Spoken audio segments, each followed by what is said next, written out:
Hello friends, आज की यह वीडियो हमारी करंट अफेयर प्लस बेसिक की 7वीं वीडियो होगी। इसके अंतर्गत हम कुछ चुनिंदा मुद्दे हैं जो चर्चा में है यानी इम्पोर्टेंट है आपके एग्जाम के हिसाब से, उनको कवर करवाएंगे। तो चलिए पहले मुद्दे से शुरू करते हैं, जो है पंडित भीमसेन जोशी जयंती। यानी हाल ही में जो पंडित भीमसेन जोशी है उनकी जयंती मनाई गई है, इसलिए यह चर्चा में आई। हाल ही में प्रधानमंत्री ने शास्त्रीय संगीत गायक पंडित भीमसेन जोशी को उनकी जन्म शताब्दी पर श्रद्धांजलि दी है। यानी अभी अभी इनकी जो है श्रद्धांजलि थी, जिन पर हमारे प्रधानमंत्री ने उन्हें श्रद्धांजलि अर्पित की है। तो चलिए इनके बारे में देखते हैं आगे। पंडित भीमसेन जोशी, इनका जन्म 4 फरवरी 1922 को हुआ था। महत्वपूर्ण उपलब्धि, इन्हें 2008 में भारत रत्न दिया गया था। कार्य जो है इनके द्वारा किए जाने वाले कल्याण, मियाँ की टोडी, पूरिया, धनसरी और मुल्तान आदि प्रसिद्ध रागों के लिए इन्हें याद किया जाता है। तो आप यह याद रखिएगा कि इनके राग कौन कौन से हैं। तो इनके राग हैं कल्याण, मियाँ की टोडी, पूरिया, धनसरी और मुल्तान। ये किराना घराने से संबंध रखते हैं। तो हमारे लिए यहाँ इम्पोर्टेंट क्या हो जाता है कि हमें किराना घराने के बारे में पता हो। यानी इसका बेसिक किराना घराना है जो है उसका नाम उत्तर प्रदेश के केरैना नामक एक छोटे से शहर से पड़ा है। यानी किराना जो नाम है वो किस शहर से पड़ा है, किराना, और वो कहाँ है, उत्तर प्रदेश के केरैना नामक एक छोटे से शहर का ही नाम है।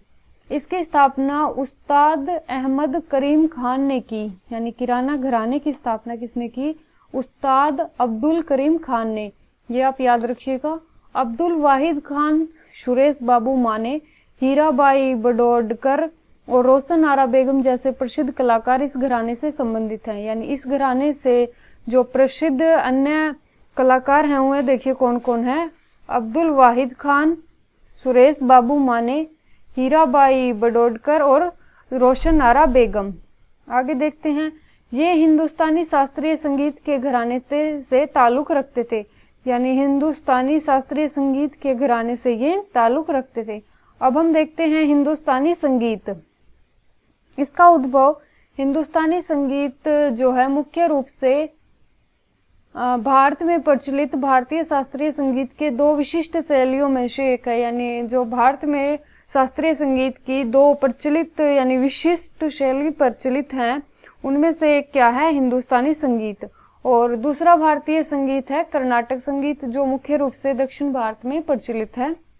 दोनों प्रकार की संगीत शैलियों की ऐतिहासिक जड़ें भारत के नाट्य शास्त्र से संबंध रखती हैं। तो ये पॉइंट याद रखिएगा कि इन दोनों शैलियों की ऐतिहासिक जड़ें किससे संबंध रखती हैं, भारत के नाट्य शास्त्र से। हिंदुस्तानी संगीत स्वर केंद्रित है। यानी जो यह कैसा है, स्वर केंद्रित है।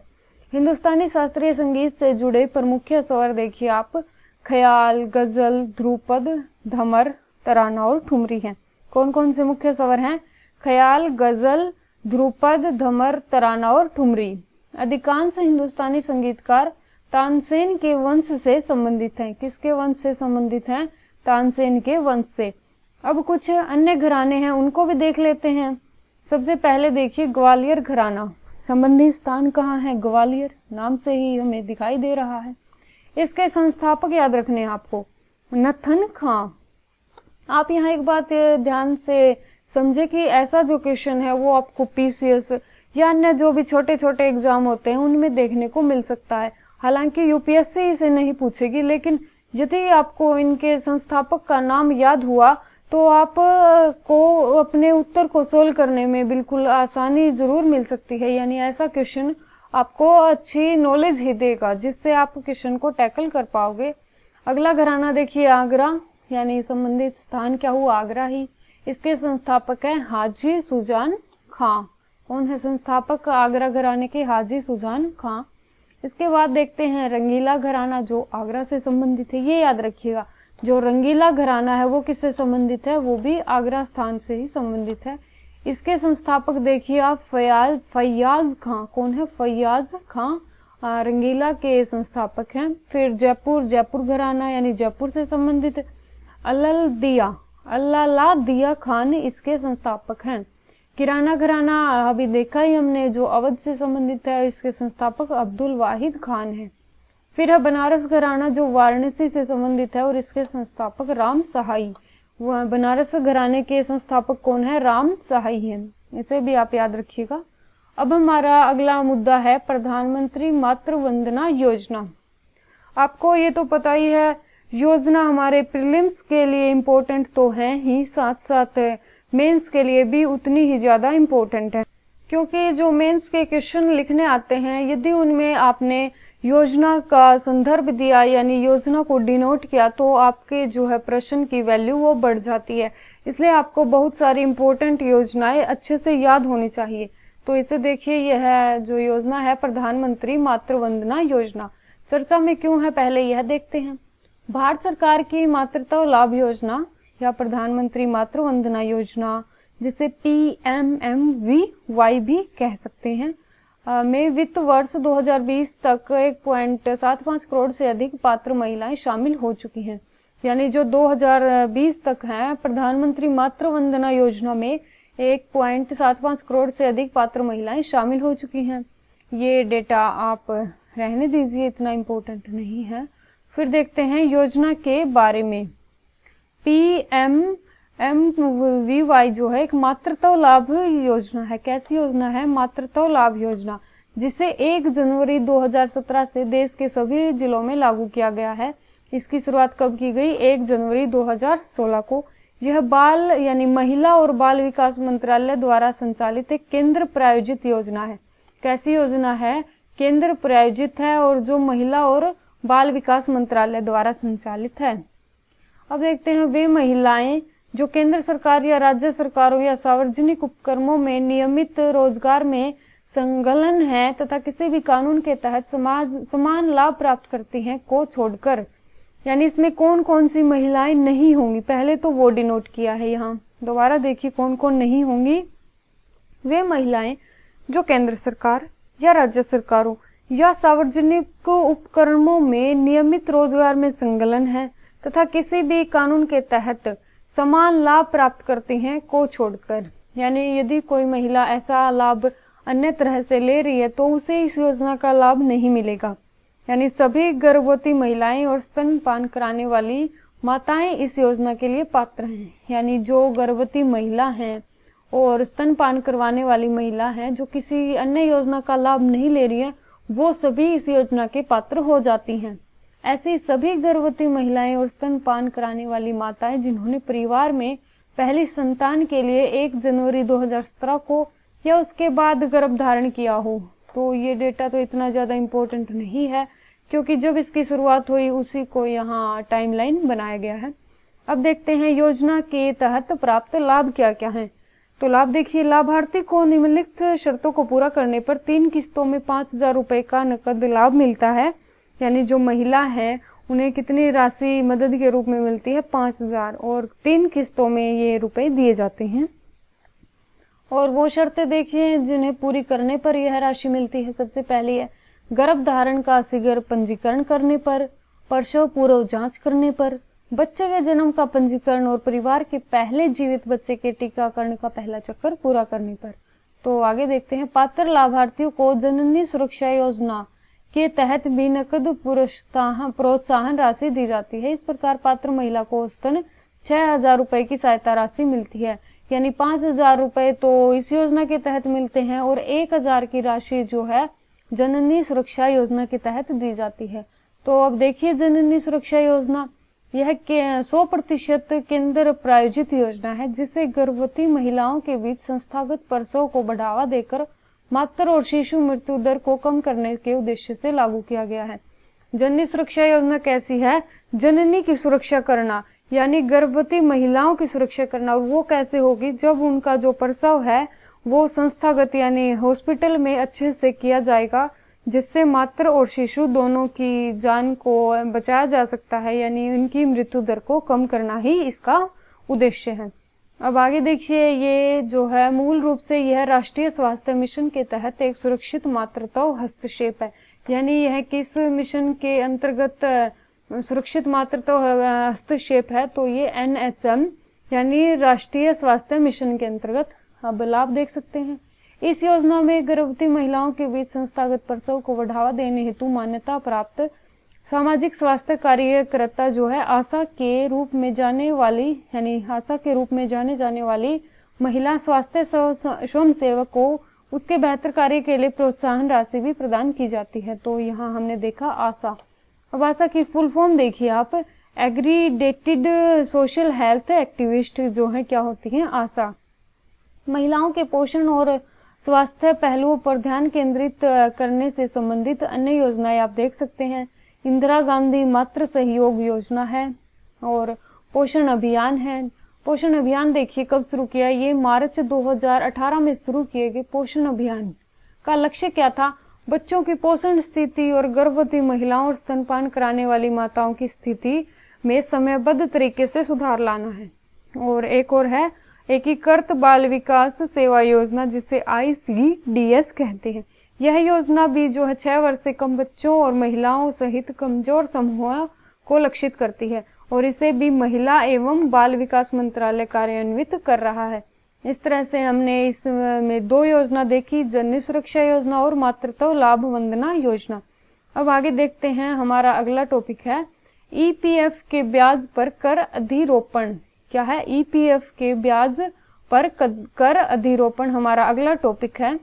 तो अब देखिए इसे ये चर्चा में क्यों है। केंद्रीय बजट 2021-22 में कर्मचारियों द्वारा भविष्य निधि यानी प्रोविडेंट फंड में किए जाने वाले निवेश पर कर अधिरोपित करने का प्रस्ताव दिया गया है। यह कर अधिरोपण निवेश की राशि 2.5 लाख रुपए से अधिक होने की स्थिति में किया जाएगा। दोबारा देखिए ये मुद्दे जो है चर्चा में क्यों है। केंद्रीय बजट में कर्मचारियों द्वारा भविष्य निधि में किए जाने वाले निवेश पर कर अधिरोपित करने का प्रस्ताव दिया गया है और यह कर अधिरोपण निवेश की राशि 2.5 लाख रुपए से अधिक होने की स्थिति में किया जाएगा।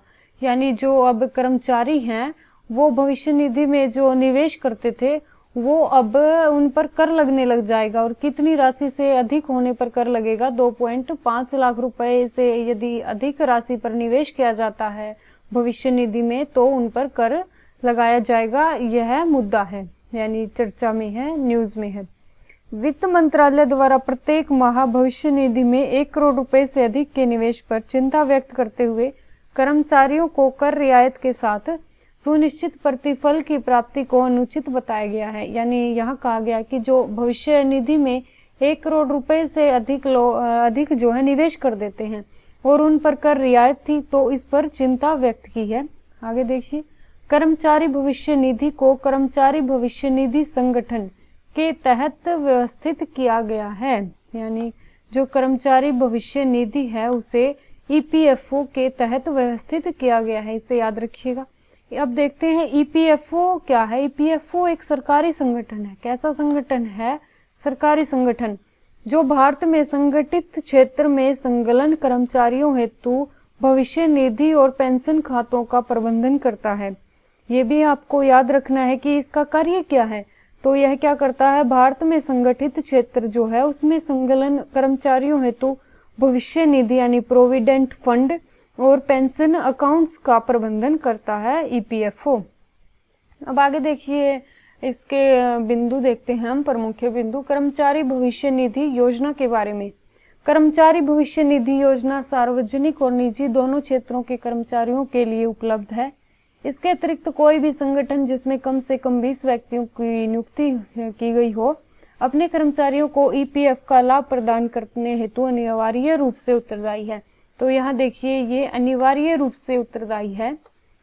कर्मचारी भविष्य निधि यानी EPF योजना में नियोक्ता यानी एम्प्लॉयर और कर्मचारी यानी एम्प्लॉई दोनों कर्मचारी के मासिक वेतन से 12% का योगदान करते हैं। हम समझते हैं दोबारा से, कर्मचारी भविष्य निधि जो योजना है उसमें नियोक्ता और कर्मचारी दोनों कर्मचारी के मासिक वेतन में यानी जो मूल वेतन होता है और महंगाई भत्ता उससे 12% का योगदान करते हैं।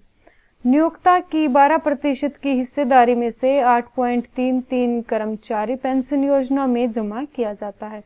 जो नियोक्ता की 12% की हिस्सेदारी है उसमें से 8.3% है जो कर्मचारी पेंशन योजना में जमा किया जाता है, इसे भी याद रखिएगा। आगे देखिए, ईपीएफ योजना उन कर्मचारियों के लिए अनिवार्य है जिनका मूल वेतन प्रतिमाह 15,000 रुपए तक है। तो यहाँ आपका क्वेश्चन बन जाता है कि क्या यह योजना 15,000 रुपए तक वालों के लिए है या कम के लिए है या ज्यादा के। तो इसे समझिए, यह योजना उन कर्मचारियों के लिए अनिवार्य है जिनका मूल वेतन प्रतिमाह 15,000 रुपए तक है, यानी यदि इनका वेतन 15,000 से कम होगा तो उसके लिए यह नहीं है। अब आगे देखिए, ईपीएफओ द्वारा हर वर्ष ईपीएफ ब्याज दर घोषित की जाती है। ईपीएफओ कर्मचारी भविष्य निधि और विविध प्रावधान अधिनियम 1952 को लागू करवाता है। कौन से नियम को लागू करवाता है? यह भविष्य निधि और विविध प्रावधान अधिनियम 1952 को। ईपीएफ अधिनियम 1952 कारखानों और अन्य प्रतिष्ठानों में कार्य करने वाले कर्मचारियों को संस्थागत भविष्य निधि प्रदान करता है।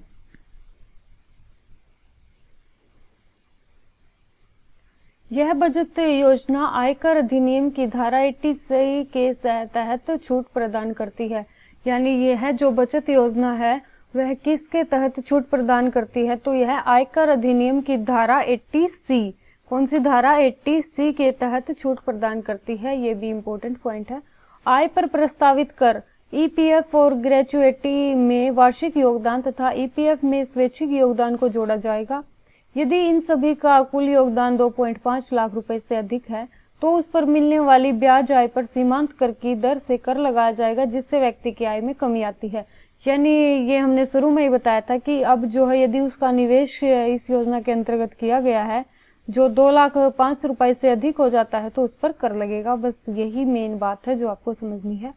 महत्वपूर्ण रूप से केवल कर्मचारियों से प्राप्त होने वाली राशि योगदान को कराधान प्रयोजनों की गणना में प्रयोग किया जाएगा। ईपीएफ की गणना प्रति नियोक्ता योगदान के आधार पर नहीं की जाएगी। किसके आधार पर नहीं की जाएगी? प्रति नियोक्ता योगदान के आधार पर नहीं की जाएगी। एक वर्ष के अतिरिक्त योगदान पर ब्याज आय पर हर वर्ष कर लगेगा। यानी एक वर्ष के जो अतिरिक्त योगदान है उस पर ब्याज आय पर हर वर्ष कर लगेगा। आगे देखते हैं, योजना के दुरुपयोग को रोकने के लिए ही यह मुद्दा जो है चर्चा में आया है।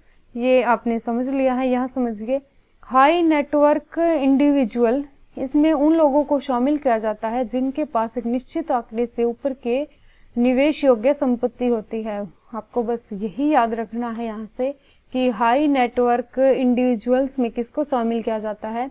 उन लोगों को जिनके पास एक निश्चित आंकड़े से ऊपर की निवेश योग्य संपत्ति होती है। अब हम हमारा अगला मुद्दा देखते हैं, कृषि निर्यात में बढ़ोतरी। सबसे पहले समझिए यह चर्चा में क्यों है।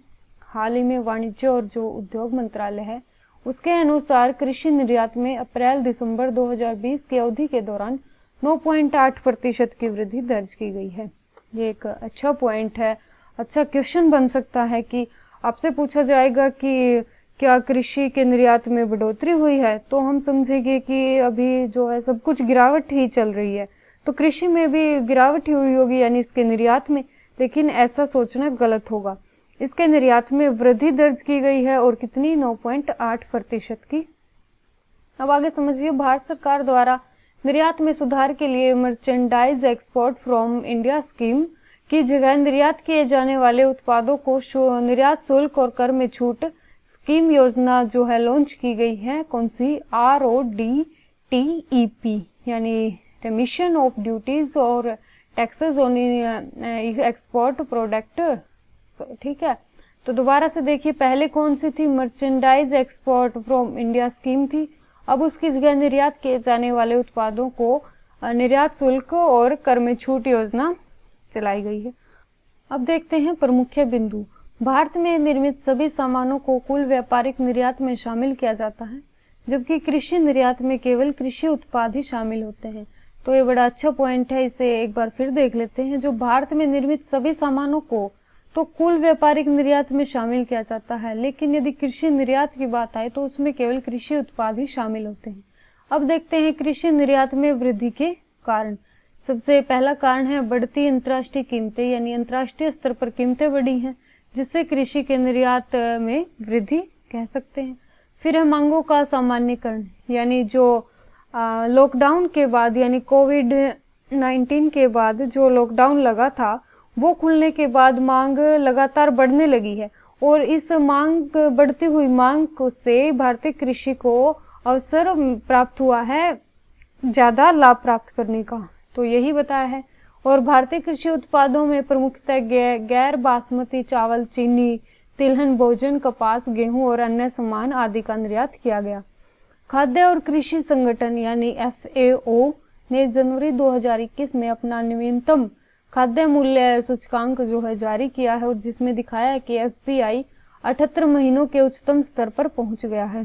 तो ये देखिए, अनेक देशों में जो शुष्क मौसम रहा है, रूस दुनिया का सबसे बड़ा गेहूं निर्यातक और अर्जेंटीना विश्व का एक प्रमुख खाद्य उत्पादक और खाद्य निर्यातक देश है, ने उच्च घरेलू खाद्य मुद्रास्फीति के जवाब में अनाज नौवहन पर करों का अस्थायी निलंबन कर दिया। भारत में अनुकूल मानसून स्थिति, इससे भी जो है हमारी कृषि का उत्पादन बढ़ा है। कृषि कार्य को लॉकडाउन में छूट, यानी कृषि को लॉकडाउन के अंतर्गत भी छूट मिली हुई थी, यानी किसानों की रबी की फसल अच्छी हुई क्योंकि सरकार द्वारा कृषि संबंधी गतिविधियों को लॉकडाउन प्रतिबंध से मुक्त रखा गया था। बढ़ रहे निर्यात का महत्व, कृषि निर्यात का बढ़ना जारी रहता है तो मार्च 2021 में होने वाली अगली रबी की फसल की कीमत बढ़ने में मदद मिल सकती है, जिससे कृषि असंतोष को शांत करने में मदद मिलेगी। भारत को इसके द्वारा जो US $5 ट्रिलियन अर्थव्यवस्था के लक्ष्य को प्राप्त करने में मदद मिलेगी और किसानों की जो आय है उसको 2022 तक दोगुना करने के लक्ष्य को भी लाभ प्राप्त करने में मदद मिलेगी। तो इस तरह से आज के हमारे टॉपिक कंप्लीट होते हैं, जिनमें हमने इम्पोर्टेंट 4 मुद्दों को कवर किया है। तो अगली क्लास में फिर मिलते हैं इसी तरह बेसिक और उसके साथ साथ करंट अफेयर दोनों के साथ।